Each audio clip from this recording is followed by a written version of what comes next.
صل على سيدنا محمد وعلى آله وصحبه وبارك وسلم. اللهم صل على سيدنا محمد وعلى آله وصحبه وبارك وسلم.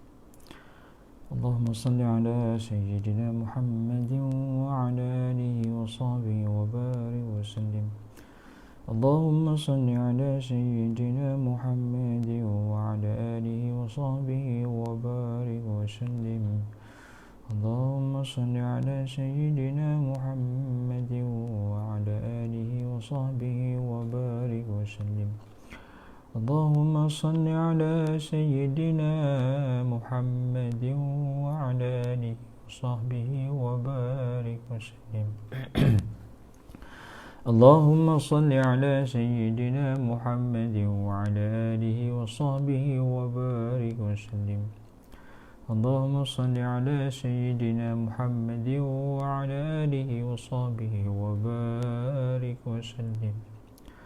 اللهم صل على سيدنا محمد وعلى آله وصحبه وبارك وسلم. اللهم أنت ربي لا إله إلا أنت خلقتني وأنا عبدك وأنا على عهدك ووعدك ما استطعت. أعوذ بك من شر ما صنعت. أبوء لك بنعمتك علي وأبوء بذنبي فاغفر لي فإنه لا يغفر الذنوب إلا أنت. Assalamualaikum warahmatullahi wabarakatuh. Sama-sama kita mulakan pertemuan pada pagi yang berbahagia ini dengan membaca umur kitab Al-Fatihah. A'udzu billahi minasyaitonir rajim.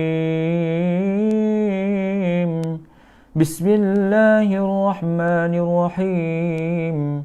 Alhamdulillahi rabbil alamin. Ar-Rahmanir-Rahim. Maliki yaumiddin.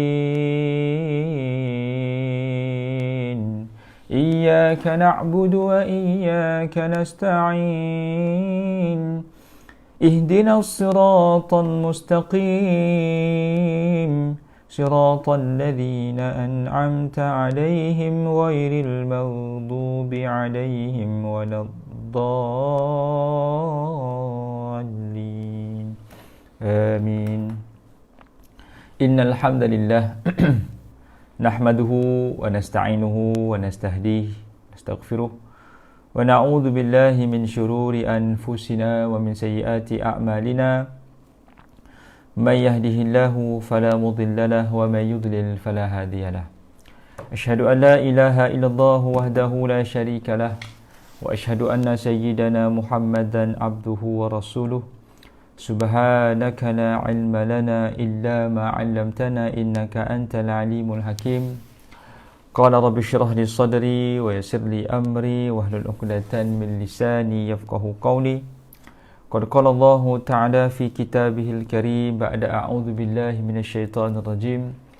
Ya ayyuhalladzina amanu taqullaha haqqa tuqatih wa la tamutunna illa wa antum muslimun. Sadaqallahul azim. Tuan-tuan, puan-puan sidang penonton yang dirahmati Allah Subhanahu wa taala sekalian. Kita bersyukur kepada Allah Subhanahu wa taala di atas limpahan kurnia kasih sayangnya dapat sama-sama kita bertemu pada siaran kuliah subuh online Surau An-Nur Fasa 3A Seremban Selatan. Mudah-mudahan Allah Subhanahu wa taala merahmati dan memberkati pertemuan yang diadakan pada pagi ini. Selawat dan salam ke atas Nabi kita Nabi Muhammad sallallahu alaihi wasallam, ahli keluarga baginda dan para sahabat, para tabi'in, tabi'in, doa berpanjangan buat mereka semua dan doa berpanjangan juga buat umat Islam yang sedang berada di Yaman, di Afrika, di Palestin, di Myanmar, di Kashmir, di Uyghur, di seluruh dunia, agar Allah Subhanahu wa taala berikan bantuan dan kekuatan berpanjangan kepada mereka. Dan jika ada di kalangan umat Islam yang gugur di medan pertempuran, kita mendoakan kebaikan menjadi milik mereka. Allahumma amin.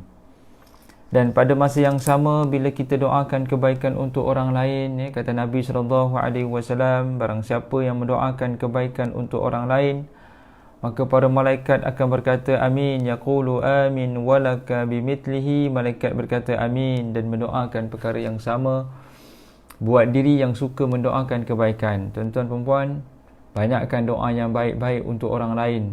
Mudah-mudahan yang baik juga akan datang kepada kita, dan yang paling istimewanya doa itu datang daripada para malaikat.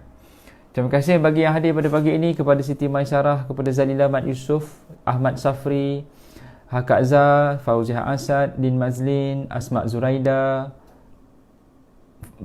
dan semua yang hadir didoakan kebaikan berpanjangan. Allahumma amin. Siti Maisarah daripada Terengganu, Kak Azhar daripada Perak, Din Mazlin daripada Johor, Puan Fauziah Asad daripada Singapura. Terima kasih hadir. Allahumma salli ala Sayyidina Muhammad wa ala alihi wa sahbihi wasallam. Mudah-mudahan kita mendapat kebaikan. Waalaikumsalam kepada Puan Samsiah Saleh. Mudah-mudahan kita semua mendapat kebaikan di atas pertemuan ini. Dan kelebihan orang yang berada di Taman Syurga ini ada 4, ada 5. Pertama, Taman Syurga. Kan? Duduk di Taman Syurga ni tak ada kelebihan yang paling hebat melainkan boleh duduk di Taman Syurga. Sebab itu syukur pada Allah Subhanahu Wa Taala kalau kita dipilih untuk duduk di Taman Syurga. Itu nikmat yang besar. Sebab ramai orang yang Allah tak izinkan dia duduk dalam Taman Syurga. Bayangkan kalau tak izinkan duduk di Taman Syurga, mana mungkin nak dipermudahkan jalannya ke syurga. Sebab itu kata Nabi SAW, Allahumma salli ala Sayyidina Muhammad. Tu ya, terima kasih hadir pada pagi ini. Sebab itu kata Nabi SAW, man salaka tariqan yaltamisu bihi ilma sahhalallahu lahu tariqan ila jannah. Barang siapa yang dipermudahkan jalannya menuntut ilmu, maka Allah mudahkan jalannya ke syurga. Terima kasih pada Samzia daripada Brunei. Terima kasih. Yang suka menuntut ilmu ni, kata Nabi, jalannya ke syurga mudah. So secara asasnya kita boleh faham, mereka yang berada di taman-taman syurga merupakan satu kurniaan ataupun satu nikmat yang besar, ya. Nikmat untuk taat, syukur kerana kita diberi kekuatan untuk taat. Satu. Yang kedua, kelebihan duduk dalam majlis ilmu, kata Nabi SAW, nazalat alaihimus wa haffathumul malaikah, malaikat datang mengerbangkan sayap-sayapnya mohon ampun pada Allah, ya Allah, si fulan duduk dalam taman syurga, ya Allah. Yang ketiga, nazal alaihimus sakinah, diturunkan ketenangan, wa alaihimur rahmah, diberikan kasih sayang, wa dzakaras mahu liman indah, dan nama mereka disebut-sebut oleh Allah Ta'ala di sisi para malaikat. Allah berbangga dengan mereka yang berada di taman-taman syurga. InsyaAllah tuan-tuan, kita sambung kitab kita ke kitab Minhajul Abidin karangan Imam Al-Ghazali, iaitu dalam masih lagi kita bicarakan bab taubat. Bagaimana taubat seseorang itu akan menyebabkan hatinya kembali putih. Ya, hati yang telah pun berlaku maksiat, maka akan ada satu titik hitam. Maka titik hitam ni lama kelamaan dia akan menghitamkan hati, menggelapkan hati. Ya. Bila hati sudah pun gelap, maka dia tidak akan rasa seronok nak buat baik, nak buat taat. Maka dengan taubat, maka kita akan hapuskan, kita akan hilangkan hitam-hitam tu, dan diberikan kebaikan, diberikan putih pula. Ada putih pula. Maka orang yang banyak bertaubat, maka seakan-akan bila kotor, dia basuh baju. Bila kotor, dia basuh baju. Amalan bertaubat, minta ampun pada Allah ini adalah amalan yang paling disukai oleh para anbiya. Tidak ada Nabi melainkan mereka semua suka untuk minta ampun pada Allah, walaupun diri mereka tidak ada kesalahan. Allahumma salli ala Sayyidina Muhammad wa ala alihi wa sahbihi wa barak wasallam. Baik.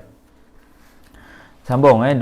Dia ada dua lah, sama ada kita buat maksiat ataupun meninggalkan kewajipan. Namun, kata Imam Ghazali, jika semua perkara telah dilaksanakan, maksudnya syarat untuk dapat taubat ni, dia menyesal, dia tinggalkan maksiat immediately, dia benci pada maksiat itu dan berjanji tak nak ulangi lagi. Itu taubat. Maksudnya seseorang itu dia dah commit dosa, dia dah buat dosa. Pertama sekali dia kena tinggalkan maksiat itu. Yang kedua, dia mesti rasa menyampah dan benci pada maksiat. Yang ketiga, dia berikrar dia tidak akan ulang lagi maksiat itu, dan dia mesti tinggalkan jauh-jauh lah, tinggalkan jauh-jauh. Jika semua perkara telah dilaksanakan tetapi belum menunaikan kewajipan yang selama ini ditinggalkan. Kalau dia tinggalkan benda wajib, tak sembahyang, tak puasa, maka dia kena qada. Gitu. Begitu juga keadaannya jika belum mengembalikan hak orang yang dizalimi. Maka hak itu tetap menjadi tanggungannya dan dia harus membayarnya. Sedangkan dosa-dosa lain telah pun diampun oleh Allah Subhanahu Wa Taala dengan cara dia bertaubat tadi. Jadi taubat ni dia ada dua kesinambungan. Sama ada kita berdosa dengan manusia atau berdosa langsung dengan Allah Ta'ala. Kalau berdosa terus direct dengan Allah Ta'ala, maka kita boleh minta ampun dan bertaubat nasuha. Kalau ada solat yang kita tertinggal, dalam tempoh kita masih lagi boleh ingat, maka wajib qada. Tapi kalau ada solat yang kita tertinggal dan kita tak tahu dah, Ustaz, saya dulu masa muda-muda, maklumlah muda Ustaz, geng-geng masa tu lepak tepi kedai, tak semayang, apa semua, main gitar kapak, anak dara orang, lalu saya pengurat. Zaman-zaman itu Ustaz, saya ni manalah nak ingat saya ni tinggal solat. Tapi saya tahu saya tinggal solat, tapi saya tak ingat tak waktunya. Kalau begitu kata ulama, tak perlu qada, sebab kita tak tahu. Kita tak tahu exactly bila waktu solat tu. Yang ni nak ceritanya kalau kita tertinggal dan kita tahu bila, iaitu semalam, maka wajib qada, wajib ganti. Dan kalau dosa itu pula dengan manusia, contohnya kita berhutang. Bila kita berhutang, kemudian kita minta ampun pada Allah, ya Allah, aku ni banyak ambil hak orang. Jadi kita tak cukup dengan kita minta ampun pada Allah, melainkan kita kena bayar hutang dia. Kan kita jangan buat warak pula, ya Allah, aku banyak dosa hutang, duit banyak lagi dalam akaun ni, aku taubat pada Engkau ya Allah. Lepas tu duit dalam akaun tu dia belanja selamba rok dia, tak boleh lah gitu, tak boleh. Sebab duit tu ada hak yang perlu dipulangkan balik. Itu tak kena begitu, tak kena. Jadi dia ada kesinambungan dia. Bila kita minta ampun pada Allah Ta'ala, kena pulangkan hak sesama manusia. Apatah lagi kalau hutang. Kita berhutang, kata Nabi SAW, kita punya roh ni, kalau orang meninggal dalam keadaan hutang, rohnya tidak masuk ke bumi, tidak naik ke langit. Maksudnya roh dia terbang di awang-awangan. Tuan-tuan bayangkan roh terbang di awang-awangan, dah macam hantu Kak Limah dah ni, apa-apanya terbang. Allahu Akbar. Ini perkara yang sangat kita takut lah. Kita nak selamat dunia akhirat. Sebab tu saya suka pesan, kalau kuliah-kuliah agama saya pesan juga, antaranya saya pesan supaya kita decide, kita buat keputusan untuk jadi ahli syurga. Kebanyakan kita kadang-kadang kita follow the flow, ikutlah, jadi ahli syurga, jadilah Ustaz. Kalau dah masuk syurga, Alhamdulillah. Kalau tak dapat masuk syurga, nak buat macam mana? Dah takdir saya. Masalahnya kita tak buat keputusan lagi. Kalau kita dah buat keputusan belum nak jadi ahli syurga, buat keputusan untuk jadi ahli syurga. Ya Allah, aku nak jadi ahli syurga. Bila kita buat keputusan untuk jadi ahli syurga, maka minta pada Allah, ya Allah, tolong mudahkan aku jalan untuk menjadi ahli syurga-Mu. Baru kita buat amalan-amalan menuju ke menjadi orang ahli syurga. Tapi kalau kita tak buat keputusan nak buat jadi syurga, nak jadi ahli syurga, maksudnya kita tak decide. Dia kalau dalam dunia perniagaan ke, dunia nak berniaga apa ke semualah, dia mesti decide, mesti buat keputusan. Ya tak? Kalau nak diet sebagai contoh, Ustaz, saya ni nak diet tapi saya tak ada buat keputusan lah nak diet ke tidak.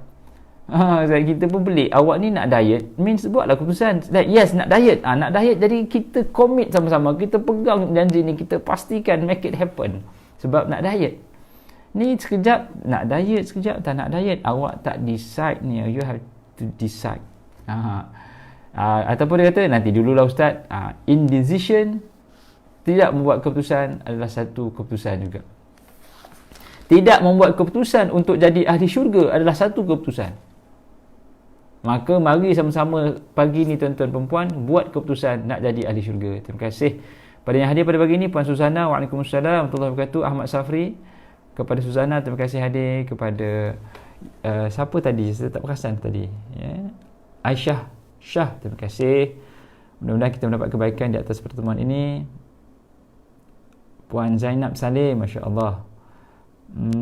Mas Nida Johari, betul, buat keputusan jadi ahli syurga itu satu benda yang sangat penting. Decide. Selepas decide, kita perlu progress. Bila kita dah decide nak balik Ipoh, daripada Kuala Lumpur nak balik Ipoh, dah buat keputusan dah. Jadi packing barang. Lepas tu masuk kereta. Lepas masuk kereta, start engine. Jalan lah. Jalan balik ke Ipoh. Berhenti di R&R di Tanjung Malim. Sebab kita dah buat keputusan kan nak balik Ipoh ni. Berhenti Tanjung Malim rasa banyak benda ni nak kena buat di Kuala Lumpur ni. Kerja tak siap lah. Kita patah balik ke kita terus? Terus sebab kita dah buat keputusan. Kita nak pergi Ipoh. Memang kita dah berjalan ke Ipoh ni. Jangan buat pasal. Kita bila kita dah buat keputusan, kita akan ikut jalan. Jadi decide untuk jadi ahli syurga. Buat keputusan untuk jadi ahli syurga. Aku nak jadi ahli syurga, ya Allah. Jadi kita tidak akan gadaikan prinsip matlamat untuk jadi ahli syurga. Kita akan hormati keputusan itu. The power of decision making. Betul ke kompetisi betul tahu. Baik, penjelasan mengenai taubat ini memang panjang. Kitab Minhajul Abidin yang ringkas ini tidak dapat memuatkan segala penerangan mengenainya. Jika pembaca mahukan huraian yang panjang lebar, boleh baca bab taubat dalam buku Ihya Ulumuddin, Al-Qurbah dan kitab Ghayatul Quswah. InsyaAllah pembaca akan dapat faedah yang lebih besar. Baik. Nah, seterusnya diketahui bahawa peringkat taubat merupakan peringkat yang paling sukar kerana masalahnya sangat penting dan bahayanya juga besar. Imam Ghazali pernah mendengar seorang ucapan ulama yang tinggi ilmu serta amalannya, iaitu Ustaz Abu Ishaq Asfarayani. Beliau berkata, aku telah berdoa selama 30 tahun agar Allah limpahkan taufik taubat nasuha hingga aku merasa kehairanan. Subhanallah, suatu hajat yang aku pinta selama 30 tahun belum juga aku kecapi hingga kini. Kemudian aku rasa seolah-olah aku sedang bermimpi dan aku mendengar perkataan ini. Ya Abu Ishaq, hairankah engkau tentang perkara itu? Tahukah engkau bahawa permohonan kamu itu adalah agar Allah mencintai kamu? Tidakkah engkau mendengar bahawa Allah sangat mencintai orang yang bertaubat dan bersih kelakuannya? Adakah engkau menganggap bila seorang ingin disukai dia merupakan suatu perkara yang mudah? Dia adalah ketekunan dan perhatian para imam dalam memperbaiki hati mereka dan bagaimana mereka mempersiapkan dan membekalkan diri dengan bekalan untuk akhirat. Kata Imam Ghazali, bila bab taubat ni dia bab yang panjang. Susah kita nak simpulkan dalam tempoh yang sangat ringkas dan singkat. Pembacaan mesti dilakukan dan amalan mesti ditingkatkan. Sebab minta ampun pada Allah ni dia never ending story. Proses yang tidak akan habis. Kalau kita rasa kita dah bertaubat, lepas tu kita malah tak apalah, dah taubat dah. Taubat ni dia kena hari-hari minta. Sebab tu istighfar pada Rasulullah, pada Allah Ta'ala ni Nabi buat tak kurang 100 kali sehari semalam. Istighfar Rasulullah SAW, not less than 100 times a day. Jadi kalau kita sayang kepada Nabi SAW, kita ittiba' sunnah, ikut Nabi SAW, kita istighfar 100 kali. Kita boleh berselawat pada Rasulullah SAW kan, boleh berselawat. Tapi dengan kita beristighfar sebab ikut sunnah Nabi, itu juga dipanggil sebahagian min ihya'is sunnah, menghidupkan sunnah Nabi SAW, juga sebahagian daripada selawat secara tindakan. Gitu. Ingat pada Allah Ta'ala, banyakkan istighfar pada Allah Ta'ala. Dan jangan kita rasa taubat ini, taubat saya tak didengari lah. Gitu. Allah Subhanahu Wa Ta'ala dengar apa sahaja yang kita minta. Allah sayang pada manusia lebih seseorang itu kehilangan anaknya dan berjumpa semula. Dalam riwayat lain mengatakan Allah sayang pada manusia sebagaimana lebih sayangnya Allah kepada manusia berbanding seorang gembala kambing yang kehilangan untanya lalu berjumpa kembali. Sayang tak gembala kambing hilang unta lepas tu jumpa balik? Sayang. Apatah lagi seorang ibu yang kehilangan anaknya. Ibu kehilangan anak lalu berjumpa lagi. Allah bagi tahu, aku lebih sayang pada hamba aku berbanding seorang ibu yang kehilangan anaknya lalu berjumpa kembali. Allahu Akbar. Kan? Jadi kalau kita rasa kita berputus asa dengan rahmat Allah Subhanahu Wa Ta'ala, tidak ada jalan pulang, kata Ustaz, saya ni dosa apa yang saya tak buat? Tidak ada jalan pulang seakan-akan hidup saya. Saya minta ampun pun saya tak tahu dah boleh diterima ataupun tidak. Allah Subhanahu Wa Ta'ala sayang kita sebelum kita minta kita disayangi. Allahumma salli ala sayyidina Muhammad. Apa tanda Allah sayang pada kita, tuan-tuan dan puan? Allah sayang pada kita hidup ni. Kita tak minta pun hidup sebagai seorang Muslim, tapi Allah takdirkan kita sebagai seorang Muslim. Kita tak minta pun datang ke bumi ini berbekalkan dengan telinga. Ya Allah, sebelum aku lahir, aku nak telinga, Ya Allah. Boleh tak begitu? Kita tak minta pun. Ya Allah, aku nak lahir dalam keadaan mata aku 2, hidung aku 1, mulut aku 1, Ya Allah. Ya Allah, aku lahir ke bumi ni, aku nak ada buah pinggang yang menapis air dalam badan aku sebanyak 3 liter sehari. Ada kita minta pada Allah Ta'ala? Tidak. Allah bagi in advance. Waalaikumsalam warahmatullahi wabarakatuh jami'an, semua yang hadir, Puan Hanita Amin. Kita tak minta pada Allah Ta'ala, Allah bagi in advance. Tiba-tiba kita kata Allah tak sayang kita. Adil ke manusia pada Allah Ta'ala? Tak adil. Allah bagi macam-macam. Tuan-tuan perempuan, buah pinggang ni Allahu Akbar. Dia tapis segala air. Masuklah air apa pun, air teh tarik, sirap limau, sirap bandung, air jus oren, jus mangga, jus air asam boy kedondong. Allahu Akbar. Kecoh lidah dah. Rasa kecoh lidah pasal air tadilah apple asam boy tu, asam boy kedondong tu. Allahu Akbar. Sedapnya. Kang Zuhur kan nak mencari kedai, nak mencari air tu. Kita masuk apa saja air, buah pinggang kita relax je tapis. Bila dia buang air kecil, kalanya sama je. Ya, Allah letakkan buah pinggang ni dekat orang Afrika, dekat orang British, ke orang Melayu, ke orang Australia, ke orang Brazil, tapi bila buang air kencing, bila kencing tu nanti airnya sama je. Nampak? Kalau ada warna cerah, ada warna kuning, ada warna pekat, airnya kurang.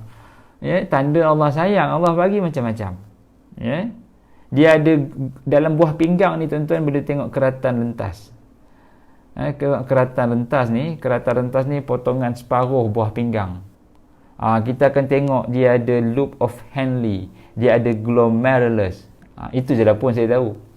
Kan tuan-tuan boleh tengok macam manakah proses buah pinggang. Kita kena tahu proses jantung, proses buah pinggang ni kena tahu. Yalah, sebab kita duduk dengan dia, kita kena tahu apakah makanan yang menguatkan buah pinggang. Antaranya bawang. Baru kita tahu buah pinggang ni elok makan bawang. Bawang ni elok untuk pundi, untuk kita punya pencernaan bawang. Makan bawang elok untuk buah pinggang. Jadi kena amalkan. Boleh tengok, boleh baca. Kita tengok keratan rentas buah pinggang, kita tengok macam mana Allah Ta'ala ciptakan manusia dengan penuh kesenian. Baru kita, ya Allah sayangnya engkau pada aku. Ya, kita tak payah nak install water filter dalam badan. Allah bagi siap-siap dah. Allah bagi siap-siap dah ketapisan dalam badan. Allah bagi ni, kita ada pankreas. Pankreas ini fungsinya merembiskan insulin. Mana dia produce insulin kita tak tahu. Orang yang kena kencing manis, sama ada kencing manis tahap 1 ke tahap 2 ke. Kalau tahap 2 ni sebab pemakanan, tahap 1 ni sebab badan itu bermutasi, mutation of badan punya sel dia bermutation, maka pankreas tidak mengeluarkan insulin yang cukup dalam badan.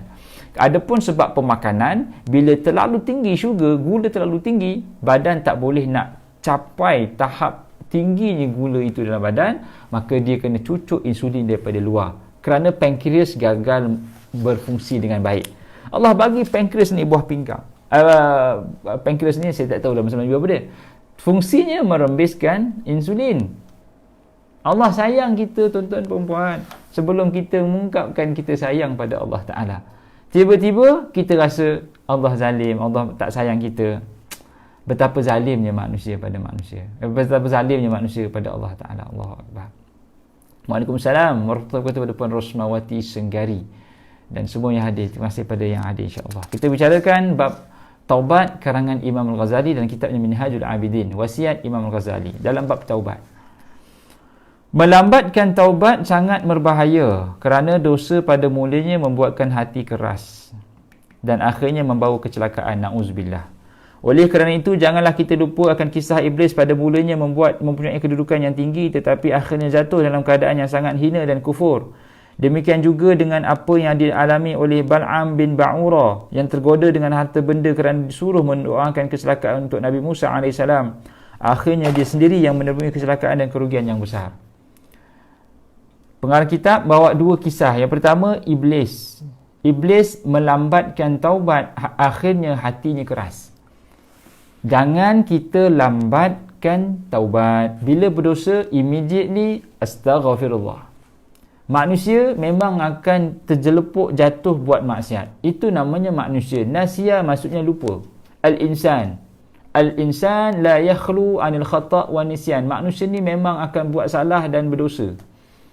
Khairul khata' at-tawwab, kata Nabi SAW. Sebaik-baik orang yang berdosa itu adalah banyak bertaubat. Jadi bila kita buat dosa, immediately terus bertaubat. Jangan kita delay, kerana dua kisah yang telah menyebabkan makhluk ini akhirnya dibenci dan dilaknat oleh Allah Ta'ala. Yang pertama, kisah Iblis, yang pada asasnya dia tak minta pun dia dilaknat. Dia dimuliakan di dalam syurga. Namun di saat penciptaan Adam, dia tidak mahu sujud kepada Adam, maka dia sanggup dilemparkan ke dalam api neraka. Dan dia berkata, "Ya Allah, dah alang-alang aku duduk dalam neraka ini. Perkenankanlah permintaan aku untuk aku goda anak Adam, untuk aku cantikkan maksiat semuanya sekali." Allahu Akbar. Iblis ni dia ada peluang untuk bertaubat, tapi Iblis tidak bertaubat. Dan Allah perkenankan permintaan dia nak goda anak Adam lagi. Betapa sayangnya Allah kepada Iblis ni. Allah perkenankan permintaan dia. Kalau kita lah tuan-tuan, kalau kita bersalah, kita diberi peluang untuk appeal, merayu. Kita kata, "Minta maaf tuan, saya dah salah ni, saya nak batalkan saman saya." Kita diberikan peluang untuk merayu. Saya merayu dan saya mengaku saya bersalah dan saya tak akan ulangi lagi. Mahkamah pun kata, "Tak, baik, awak diterima sebagai bersalah, namun tidak ada denda yang diberikan kerana awak telah pun bertaubat." Patutnya Iblis buat begitu, ya. Tapi Iblis tidak buat begitu. Iblis kata, "Ya Allah, alang-alang aku dah menyelup pekasam ini, biar sampai ke pangkal lengan. Alang-alang aku dah masuk neraka, biar aku goda semua anak Adam sekali." Ini satu perkara yang tidak boleh diulangi oleh manusia. Bila dah berdosa, jangan terus je kena U-turn. Dan Iblis akan pastikan kita tak boleh U-turn. Iblis akan tunggu di setiap turning point ataupun U-turn point. Iblis tunggu situ. Iblis tidak akan bagi kita untuk U-turn. Di saat kita U-turn, dia suruh ke depan. "Alah, kau muda lagi, buatlah maksiat lagi. Alah, sikit je baru naik pangkat, makanlah harta lagi, songlap duit lagi, jalan."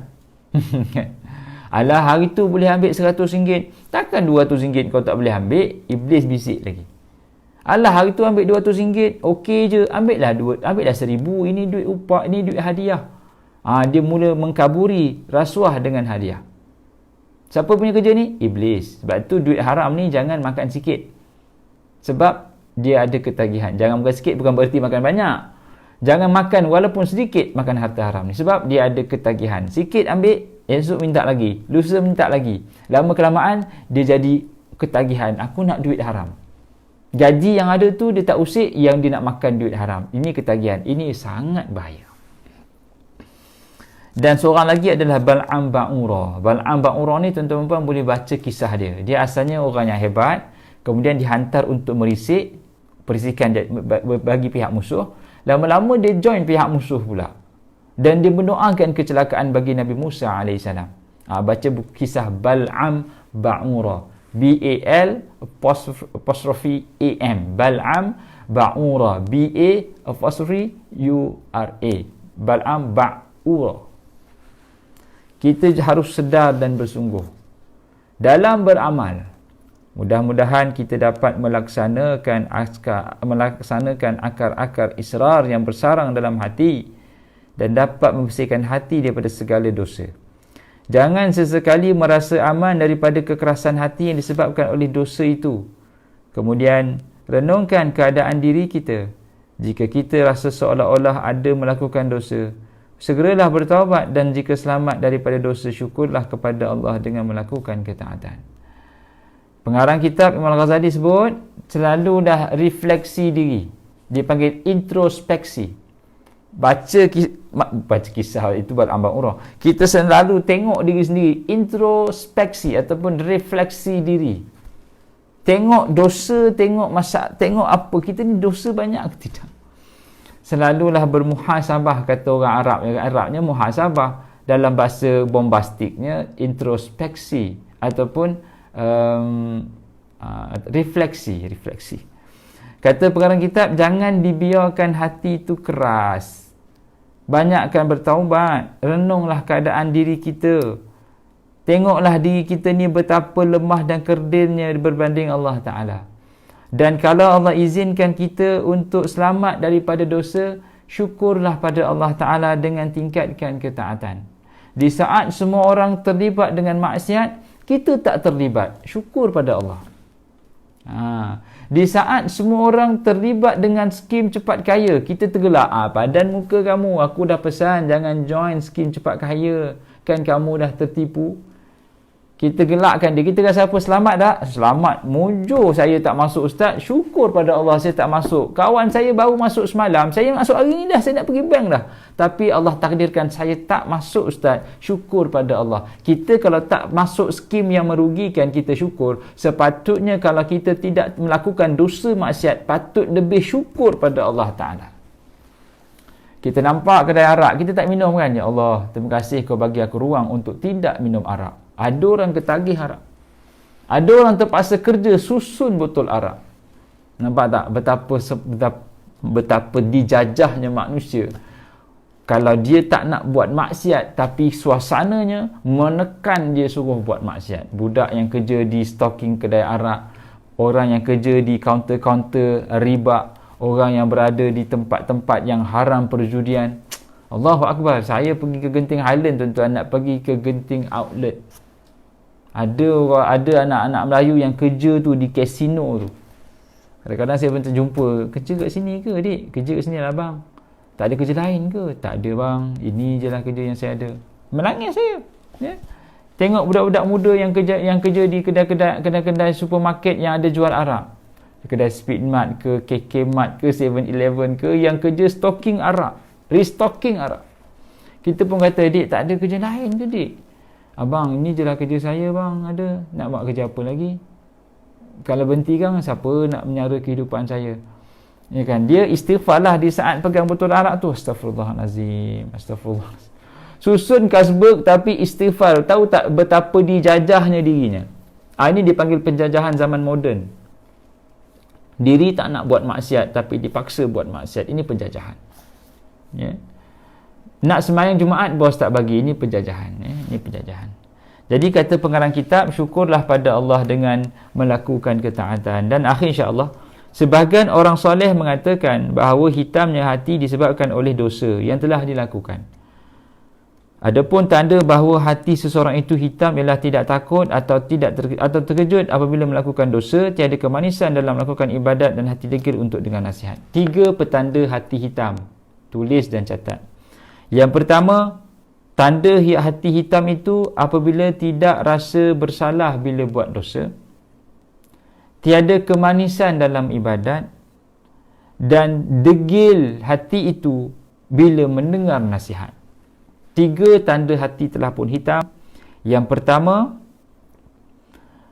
tidak takut ataupun terkejut bila buat dosa. Tak ada guilty conscious. Tak ada bersalah, langsung rembat duit syarikat. Awak ni tak ada bersalah ke? Saya tak bersalah. Awak ni tak ada rasa bersalah ke? Ini pukul 11 pagi. Awak turun di lobi ni minum kopi. Awak kan kerja kat atas. Tak ada rasa bersalah? Tak ada. Tanda hati hitam. Awak tak bersalah ke office awak pergi tengok wayang? Tak ada rasa bersalah? Tak ada. Okey je pasal ni uruf. Dia boleh kata uruf pula tengok wayang time office hour. Gerah benar rasanya. Masa saya kerja dulu tuan-tuan, ada orang dia ni suka minum kopi. Pukul 10 dia kopi. Tengah hari memang lunch time. Pukul 4 dia kopi. Masalahnya ngopi ni waktu solat. Dia pukul 10 tu dia kopi sampai waktu duha. Duha dia sampai lajak pukul 11. Sejam kopinya. Sama juga petang. Petang tu patutnya dia stay lah pasal dia pukul 9 balik pukul 6. Asar tu dia dah hilang. Asar tu dia berhenti semayang. Lepas tu dia ngopi ngetih sampai pukul 6. Naik pejabat, tengok laptop sikit. Habis. Amboi. Seronok nampak hidup begini. Dia kata ini uruf ustaz. Uruf memang orang memang macam ni. Allahu Akbar. Tidak ada rasa bersalah langsung bila curi masa dekat pejabat. Awas, ini tanda hati dah pun semakin hitam. Itulah salah satu sebab kenapa saya pun berhenti kerja. Pasal terlalu banyak benda yang perlu diperbaiki, yang sukar nak diperbaiki sebab berada depan mata. Tak sanggup nak duduk di situ. Maka saya pun, tak boleh. Banyak sangat ngopinya. Ngopi yang uruf, padahal uruf itu uruf yang salah. Yang kedua, bila mana hati itu hitam, bila melakukan dosa, bila tiada manis melakukan ibadat. Sembahyang Zuhur, Allahu Akbar, tak ada kemanisan. Halawatul ibadah itu tidak ada. Kemanisan tidak ada. Sallallahu ala Muhammad, sallallahu alaihi wasallam, sallallahu ala Muhammad, sallallahu alaihi wasallam. Asyraqal badrun alaina. Tak ada rasa manis bila berselawat pada Rasulullah SAW. Tanda hati telah pun semakin hitam. Subhanallah wa bihamdihi. Tidak ada manis pun bila berzikir pada Allah Ta'ala. Tanda hati telah pun hitam. Bila dengar azan, Allahu Akbar, Allahu Akbar, tidak ada rasa manisan untuk menyambut seruan azan. Tanda hati telah pun hitam. Dan yang ketiga, tanda hati telah pun hitam, bila orang bagi nasihat, melenting dia. Itu yang tak boleh tu, dia marah. Maka ini tanda hatinya hitam. Kita pun tegur, dik, ini botol arak dik, jangan disusun-susun. Abang mana tahu, abang bukan bayar gaji saya, abang macam baik. Dia melenting. Bila orang bagi nasihat, dia melenting. Ini juga tanda hati telah pun hitam. Jangan menganggap dosa itu satu perkara yang remeh sehingga menganggap diri sudah bertaubat. Padahal berterusan melakukan dosa besar kerana menganggap dosa yang dilakukan itu adalah dosa kecil. Dia buat dosa besar, buat konsisten, maka berdosanya Allah aja yang tahu. Besar dosanya di sisi Allah Subhanahu Wa Taala. Baik, pesanan daripada AJK Surau Tuan Zulkifli, surau memerlukan dana untuk sama-sama mendapatkan 2 set TV serta software untuk solat sebanyak RM6,000.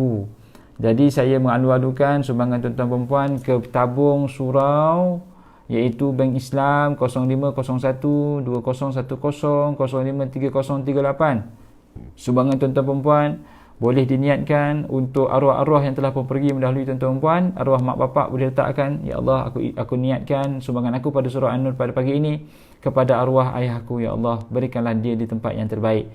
Boleh. Dan sumbangan itu kata AJK Surau untuk membeli TV untuk digunakan semasa solat sedang berlangsung di surau An-Nur Fasa 3A Bandar Seremban Selatan. Seronok kuliah-kuliah agama ni pasal Seremban. Di Seremban, saya di Kuala Lumpur, kuliahnya Seremban. Yang menonton ni Kak Azhar daripada Singapura, Kak Azhar daripada Perak, Siti Maisarah daripada Terengganu, Syamzia daripada Brunei, Kak Z daripada Fauzia Asad daripada Singapura, daripada Johor, Lin Mazlin daripada Johor Bahru, ada daripada Singapura, Kak Fauzia daripada Singapura, ada daripada Pulau Pinang, ya. Jadi terima kasih di atas kehadiran semua. Jadi saya kira kita berhenti di sini tuan-tuan, ya. Kita berhenti di sini insya-Allah. Mudah-mudahan apa yang disampaikan pada pagi ini dapat sama-sama kita ambil pengiktibaran dan jadikan sandaran dalam kehidupan. InsyaAllah kita berjumpa pada minggu hadapan dalam membicarakan bab Minhajul Abidin Wasiat Imam Ghazali. Siapa nak beli, boleh belilah kitab ni di mana-mana saja pasar yang ada, pasar buku lah, ataupun Shopee je. Kita akan gunakan buku ini sebagai silibus pengajian kita sepanjang setiap hari Sabtu pagi di Surau An-Nur, kuliah online yang berjalan pada saat ketika ini. Baik. Jadi apa yang baik itu pada Allah Ta'ala, yang kurang itu kelemahan diri saya. Mohon maaf di atas kekurangan. Terima kasih di atas perhatian dan kehadiran semua. Mudah-mudahan Allah Subhanahu Wa Ta'ala memperbaiki salah silap kita yang silam, mengampunkan salah silap kita yang silam, dan kita termasuk di kalangan hamba-Nya yang mendapat kebaikan di dunia dan di hari akhirat. Terima kasih pada Jun Purnama, daripada Nuriza, Nur Hafsah. Terima kasih hadir. InsyaAllah kita mendapat kebaikan di dunia dan di hari akhirat. Aqulu madza tasma'un. Aqulu qawli hadza wa astaghfirullahal azim li wa lakum wa li jami'il muslimin wal muslimat wal mu'minin wal mu'minat al ahya'i minhum wal amwat fastaghfiruh. InsyaAllah kita tangguh pertemuan kita dengan tasbih kafarah dan suratul Asr. Subhanakallahumma wa bihamdika asyhadu an la ilaha illa anta astaghfiruka wa atubu ilaik. Bismillahirrahmanirrahim. Wal 'asri innal insana lafi khusr illa alladhina amanu wa 'amilus salihat wa tawassaw bil haqqi wa tawassaw bis sabr. Wassalamualaikum warahmatullahi wabarakatuh. Ya, saya maafkan Kak Azhar, saya maafkan. Tak ada apa nama itu dipanggil manis mulutnya, tak ada pun apa-apa salah pun Kak Azhar dengan saya. Baik, insya-Allah. Terima kasih pada Cik Na, terima kasih pada Lin Mazlin. Terima kasih pada Kak Z, pada Samzia, terima kasih kepada semua yang hadir, didoakan kebaikan sepanjang hari ini insya-Allah. Wassalamualaikum warahmatullahi wabarakatuh.